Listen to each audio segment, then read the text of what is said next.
인도하면 떠오르는 가장 유명한 이미지 중에 하나가 힌두교인들이 흙탕물인 겐지스강에 몸을 담그고 있는 모습이 아닐까 싶다. 그곳이 이 바라나시라는 곳이었다. 가장 와보고 싶었던 이곳에서 나는 5일을 머물렀다. 도착한 첫날 거리에 사람들이 너무 많아서 무슨 축제가 있는 건 줄 알았는데 매일 그렇게 사람들이 많았다. 실제로 밤이 되면 강변에서 종교의식 같은 공연이 펼쳐졌다. 소리와 냄새, 분위기가 아주 독특했다. 사람들이 나처럼 핸드폰을 들고 공연을 찍고 있었다. 희한하게 내게는 공연보다 그 수많은 핸드폰 화면들이 어떤 영감처럼 인상 깊게 남았다. 할 수 있다면 그 공기, 냄새를 찍어놓고 싶었다. 강가로 내려갈 수 있는 계단이 있는 곳을 가트라고 불렀다. 나는 다사시와메드 가트 주변의 숙소에서 머물렀다. 관광객들이 많이 머무는 동네였다. 미로 같은 골목의 벽마다 그려져 있는 그림들이 눈에 띄었다. 게스트하우스의 옥상에 올라가 다 허물어져가는 주변의 낡은 건물들을 보고 나서 그림을 그려놓은 이유를 알 것 같았다. 그 골목에는 한식 메뉴가 있는 현지인들이 운영하는 식당도 많았는데 맛도 괜찮고 가격도 적당했다. 그리고 현지 음식들이 의외로 입맛에 맞았다. 콩과 관련된 음식이 많았고 감자조림 같은 음식도 있었다. 비위가 썩 좋지 않은 나도 먹는 문제로 불편함은 없었지만 근처에 맥주를 파는 곳이 없어서 아쉬웠다. 밤이 되면 한참을 걸어 클럽 같은 곳에 가서 맥주를 사왔다. 오직 맥주를 마시겠다는 일념으로 그 많은 사람들과 경적 소리를 뚫고 왕복 40여 분의 거리를 걷는 내가 참 미친놈 같았다. 거리의 경적 소리를 10분, 20분, 30분쯤 들었을 때 실성한 사람처럼 중얼거리다 나중엔 진짜 미친놈처럼 희죽거리며 소리쳤다. 그만 좀 빵빵대라 이 X들아. 경적 소리를 너무 많이 들어서인지 이미 취해버린 것 같았다. 그런데 신기한 게 거리의 분위기상 곳곳에 취객들이 넘쳐나고 담배 연기도 자욱해야 할 것 같았지만 전혀 그렇지가 않았다. 생각해보니 뉴델리에서도 아그라에서도 마찬가지였던 것 같다. 그날 밤 그 구역의 주정뱅이는 나였다. 강가를 걸었다. 겐지스를 힌디어로 강가라고 불렀다. 그러니까 강가강 강가를 걸었다. 내가 오기 직전까지 물이 엄청나게 불어나 있었던 건지 걸어다니기 힘들 정도로 곳곳에 진흙밭이 많았다. 조심조심 걸어가는데 멀리 한국인 남자애들이 보였다. 멀리서도 충분히 알아볼 수 있었다. 다가가서 오랜만에 한국말로 물어봤다. 저쪽으로 가면 화장터가 맞나요? 한 남자애가 네 저쪽 대답하다가 진흙밭에서 미끄러졌다. 조심하세요. 고맙습니다. 하고 싱겁게 헤어졌다. 조금 더 가다 보니 강가로 걸을 수 있는 길을 경찰들이 통제하고 있었다. 그래서 위쪽 골목으로 한참 돌아가는데 주황색 천에 쌓인 시신 같은 것이 들것에 실려 나를 앞질러 갔다. 저 앞이 화장터라는 걸 알 수 있었다. 장작이 잔뜩 쌓여있는 화장터 입구를 지나 강가로 내려가자 이미 여러 구의 시신들이 각각의 거리를 두고 단체로 화장되고 있었다. 좀 더 안쪽으로 들어가니 아주 강한 열기가 느껴졌고 눈발처럼 날리는 하얀 재들이 너무 많아서 오래 머무를 수 없었다. 인도 여행이 뭔가 자아성찰적이고 철학적일 것 같다는 이미지를 갖는데 이 화장터가 큰 몫을 했을 것 같았다. 죽음을 느껴야 삶에 대해 생각하게 되는 건지 이렇게 연기가 되어 사라지는 인생이라는 게 얼마나 허무하디 허무한가. 화장이 완료된 재는 겐지스강에 바로 뿌려졌다. 저 강물에 내 가족이나 사랑했던 사람이 녹아있다면 나도 저 흙탕물에 몸을 담글 수 있지 않을까? 아주 약간 공감이 될 것도 같았다. 이런저런 생각으로 감상에 빠져드는데 어떤 인도 사람이 내 옆에 서서 뭔가를 설명하듯 쫑알댔다. 무슨 관청에서 나온 사람처럼 목에 신분증 같은 것을 걸고 가이드를 해주겠다며 계속 나를 설득했다. 감상이 다 깨져버렸다. 바라나시 인근에 부처가 처음으로 설법했다는 장소인 사르나트라는 불교 성지가 있었다. 숙소에서 한 10여 킬로미터 떨어져 있었는데 대중교통은 당연히 없었고 택시를 부르기엔 숙소 근처의 거리가 너무 번잡했다. 어쩔 수 없이 툭툭이를 타게 됐다. 선택한 게 하필이면 놀이공원에서나 타야 할 것 같은 깡통으로 된 툭툭이었다. 그런 승차감이라고는 찾을 수 없는 차를 타고 좋지도 않은 도로를 10km 나가다 보니 온몸으로 진동이 전해져 막판엔 작은 둔턱을 지날 때도 저절로 입에서 아이고 소리가 나왔다. 사르나트에 도착했을 때 이미 만신창이가 된 기분이 들었다. 싸게 흥정을 했다고 좋아했던 나 자신이 어리석게 느껴졌다. 기분을 잡쳐서인지 내가 불교도가 아니어서인지 사르나트는 별 특별할 게 없었다. 조금 둘러보다가 택시를 잡아 돌아가려고 하는데 깔끔해 보이는 공원이 보였다. 입구는 뭔가 사이비 느낌이 난다 싶었지만 안으로 들어가니 불교를 테마로 한 공원이었다. 대학 시절에 불교에 관한 교양 수업을 재미있게 들었던 기억이 났다. 윤회, 열반, 사성제, 팔정도. 배가 고픈 중생은 돌아가기 위해 택시를 불렀는데 잘 잡히지 않았다. 한참 만에 어렵게 잡은 택시를 타고 맥도날드 바라나시 지점으로 갔다. 늦은 점심으로 닭고기 패티가 들어있는 빅맥을 먹었다. 광고 사진을 그대로 재현해 놓은 듯 사이즈가 컸다. 그런데 별로 맛이 없어서 꾸역꾸역 먹었더니 채기가 있었다. 조금 걸어야겠다는 생각으로 동네 골목골목을 걸어봤는데 어딜 가나 참 사람이 많았다. 그 인파 속에서 등골이 싸한 게 몸살 기운이 느껴졌다. 아니나 다를까 그날 밤부터 다음 날 바라나시를 떠나는 날까지 몸살 감기와 설사로 숙소에 누워 있었다.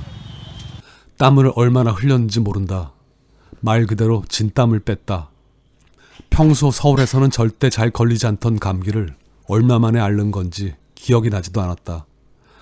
끙끙대며 숙소 침대에 누워서 여기가 서울인지 바라나시인지 구분을 할 수 없었다. 더러운 손으로 먹었던 그 빅맥 햄버거가 자꾸만 떠올랐다. 손을 잘 씻었어야 했다고 자책하다가 어떤 미신 같은 생각이 들었다. 바라나시는 정말 기운이 드센 곳이구나. 매일매일 구판을 벌이듯이 요란하니 정신을 못 차리겠네. 약을 지어 먹고 끼니 때마다 힘을 내서 한식을 챙겨 먹었다. 그리고 생강이 들어있는 현지차를 마시며 간신히 극복했다. 바라나시를 떠나는 날에도 몸이 완전히 회복되지 않아 머리가 멍멍했다. 무거운 몸으로 기차를 타러 바라나시역으로 갔다. 기차는 약속된 출발 시각에서 2시간을 훌쩍 넘어서야 왔다. 인도 기차의 연착에 대한 소문은 익히 들어 알고 있었지만 처음으로 직접 겪게 되니 당황스러웠다. 언제쯤 온다는 별다른 안내 없이 그냥 기다리게 했다. 그 기다리는 2시간이 참 힘들었다.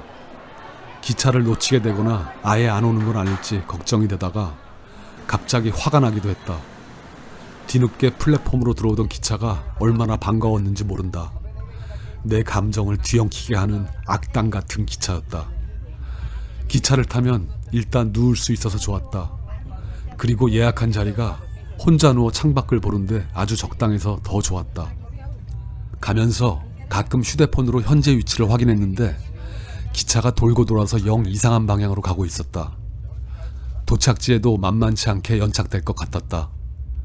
역시 예감은 틀리지 않았다.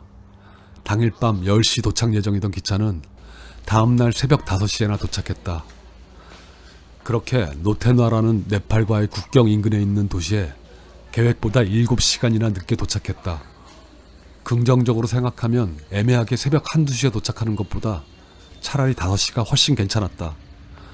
어쩌면 기차 운전사의 마지막 배려 같은 것일지도 몰랐다. 역 밖으로 나가자 그 새벽에도 툭툭이 기사들이 있었다.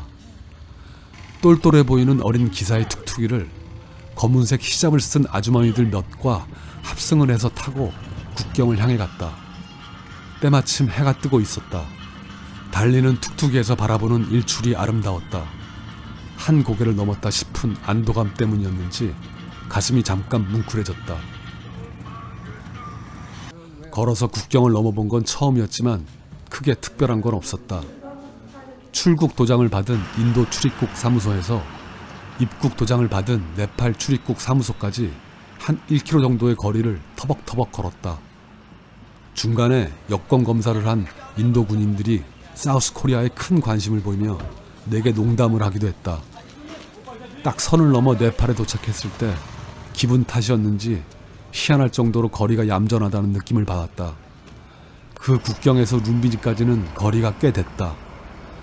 택시를 찾으려다 버스 정류장이 보이길래 정차해 있는 버스들을 향해 룸비니! 룸비니! 외쳐봤다.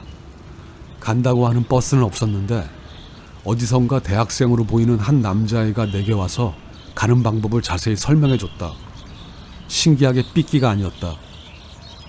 요점은 부다촉이라는 곳에 가야 룸비니로 가는 버스가 있다는 것이었다. 그래서 또 툭툭이를 잡아타고 부다촉까지 갔다. 툭툭이 요금으로 아직 네팔 돈이 없어서 인도 돈을 줬는데 기사가 받았다. 거스름 돈으로 받은 네팔 돈을 갖고 그 툭툭이 기사가 타라고 하는 버스를 탔다. 뭔가 착착 맞아떨어지던 날이었다.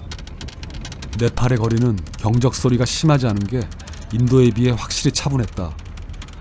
도착한 룸비니 버스 정류장 주변은 시골 읍내 같은 느낌이었다. 현금 지급기에서 네팔 돈을 찾고 휴대폰 가게에 가서 심카드를 바꿔 끼웠다. 식당에 가서 점심으로 모모 스프라고 불리는 만둣국 같은 것을 먹고 대성 석가사라는 숙박이 가능하다고 알려진 한국 절을 찾아갔다. 걸어가는 길에 뱀을 봤다. 크지 않아서 위협적이지는 않았는데 스르륵이라는 단어와 너무 잘 어울리게 길을 가로질러 숲으로 사라졌다. 절에 도착하자 한국말을 아주 잘하는 현지인 매니저가 나를 맞아줬다. 절에는 방이 꽤 많았다. 호스텔처럼 모르는 사람들과 같이 한 방을 쓸 줄 알았는데 방문객이 별로 없어서인지 큰 방을 혼자 쓸 수 있었다. 샤워하고 낮잠을 자기 위해 침대에 누웠다. 시간을 보니 어제 이맘때쯤 바라나시역에 있었던 것 같았다. 바라나시에서 룸비니까지 오는데 꼬박 하루가 걸렸다. 저녁 식사를 하기 위해 처음 도착했던 읍내 같은 곳으로 다시 걸어 나왔다. 식당에서 치킨 카레와 맥주를 시켰다. 다른 물가에 비해 맥주값이 너무 비싸서 여행 내내 그 점이 아쉬웠다. 살생을 말라는 부처님의 가르침 때문인 건지 룸비니 식당에는 파리가 너무 많았다. 그 중에 한 놈이 3분의 1은 남아있던 내 비싼 맥주잔에 빠져 있었다. 큰 번뇌에 빠진 중생은 건져내고 마실까 하다 차마 그러지 못하고 파리에게 자비를 베풀기로 했다. 잠시 식사만 했을 뿐인데 식당을 나가보니 거리가 순식간에 한밤중이 되어 있었다. 정말 칠흑 같은 어둠이었다. 언젠가 어떤 시골 동네에서 달이 뜨지 않은 밤에 느껴봤던 그 어둠, 그래서 달빛이 얼마나 밝은 건지 알 수 있게 해줬던 그 어둠 같았다. 너무 어두워서 돌아가는 길이 한참 멀게 느껴졌지만 무섭다는 생각이 조금도 들지 않았다. 그렇게 어둠을 헤집고 도착한 절은 고요 그 자체였다. 그런 고요는 일찍이 느껴본 적이 없었다. 어쩌면 너무나 소란스러웠던 바라나시와 비교가 돼서 더 그렇게 느꼈던 것일지도 모르겠다. 바라나시의 극단적인 요란함과 룸비니의 극단적인 고요함, 의도하지 않은 드라마틱한 반전이었다. 자려고 눈을 감았을 때 마주쳤던 인도 사람들 얼굴이 한 명씩 떠올랐다. 모기 때문에 울퉁불퉁하게 잠을 설친 밤이었다. 아주 이른 새벽에 밖에서 예불 하는 소리가 들렸다. 나는 허겁지겁 일어나 세수하고 법당으로 갔다. 한국인 스님이 목탁을 치며 연부를 외웠고 서양인 남자 한 명이 무릎을 꿇고 앉아 있었다. 그렇게 달랑 2명이 앉아있던 예불에 최대한 어색하지 않게 나도 조용히 합류했다.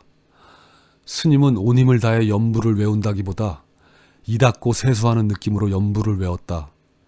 스님에게 예불은 아주 일상적인 일일 테니 이상할 게 없다고 생각했다. 예불이 끝나고 조금 있다 아침을 먹었다. 예불 시간에는 볼 수 없던 서양인들이 몇몇 더 있었다. 정말 소박한 절밥이었는데 덜 익은 깍두기와 먹는 쌀밥이 그렇게 맛있을 수 없었다. 옆자리에서 식사하던 스님에게 말을 걸어볼까 하다 말문이 트이지 않아 하지 못했다. 그 스님도 나와 비슷한 마음이라는 걸 같이 식기를 닦으며 느낄 수 있었다. 결국 가볍게 눈인사만 하고 헤어졌다.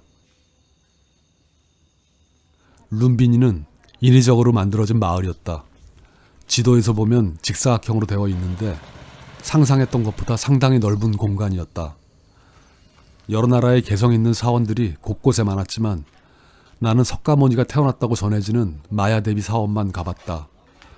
처음 입구를 들어갈 때부터 신발을 벗어야 했다. 그래도 다행히 신발 보관소가 따로 있어서 들고 다녀야 하는 번거로움은 없었다. 벽돌 바닥을 맨발로 걷는 기분이 나름 신선했다. 사원이라고 해서 무슨 절이 지어져 있는 것이 아니라 고고학자들이 좋아할 법한 무슨 터, 유적지 같은 느낌이었다. 석가모니가 태어났다고 특정된 지점에 보호 차원에서인지 건물을 지어 놓았는데 저건 무슨 발전소 건물인가? 쉽게 볼품없다고 느껴졌다. 건물 안에는 어떤 옛날 건물의 터를 박물관처럼 한 바퀴 돌며 볼 수 있게 길과 난간이 만들어져 있었다. 사람들이 많이 모여 있는 곳이 석가모니가 태어난 곳이겠거니 생각하며 밖으로 나왔다. 밖에는 연못이 하나 있었고 커다란 보리스나무 아래에서 여러 사람들이 예불을 드리고 있었다. 보리스나무를 열심히 찍고 있는 내게 붉은색 법복을 입은 한 스님이 정확한 돈의 액수를 말하며 향을 들이밀었다. 그냥 사서 보리스나무 아래 재단에 불을 피워 꽂아 놓았다. 나무 아래에 모셔진 신이 바라나시에서 흔하게 볼 수 있었던 힌두교의 어떤 신처럼 보였다. 그러면 부처님과의 관계는 어떻게 되는 건지 의아했다. 절에서 배낭을 챙겨 읍내 같은 곳으로 다시 걸어 나왔다. 버스를 기다리며 한 푸드트럭에서 볶음면을 먹었는데 간짜장과 맛이 비슷했다. 버스를 타고 국경 근처 부다촉이라는 곳으로 다시 갔다. 근처 터미널에서 당일 카트만두로 가는 심야버스 티켓을 어렵지 않게 구할 수 있었다. 그리고 남는 시간을 정말 허투루 보냈다. 동네가 전체적으로 썰렁하긴 했지만 있을 건 다 있었다. 서울에 20-30년 전 옛날 분위기가 나는 카페에서 라떼를 한잔하고 뜬금없이 현재의 글로벌 스탠다드가 느껴지는 대형마트에서 사과를 몇 개 샀다. 저녁 식사로 부다촉 삼거리에 있는 만두집에 가서 모모라고 불리는 만두를 한 판 먹고 터미널로 갔다. 버스를 기다리는데 터미널 옆 카페에서 맥주를 마시고 있는 사람들이 보였다. 나도 가서 한 병 주문했다. 자리가 없어서 어떤 남자애와 합석을 했다. 남자애는 여행 중이었는데 인도 뭄바이에서 왔다고 했다. 내가 뉴델리와 바라나시가 판타스틱했다고 하자 뭄바이 남쪽의 고아라는 곳에 꼭 한번 오라고 했다. 담배를 나눠 피우고 시답지 않은 얘기를 하다가 카트만두행 버스를 탔다. 생각보다 버스의 상태는 괜찮았는데 덜컹거리는 게 도로의 상태는 별로 안 괜찮은 듯 했다.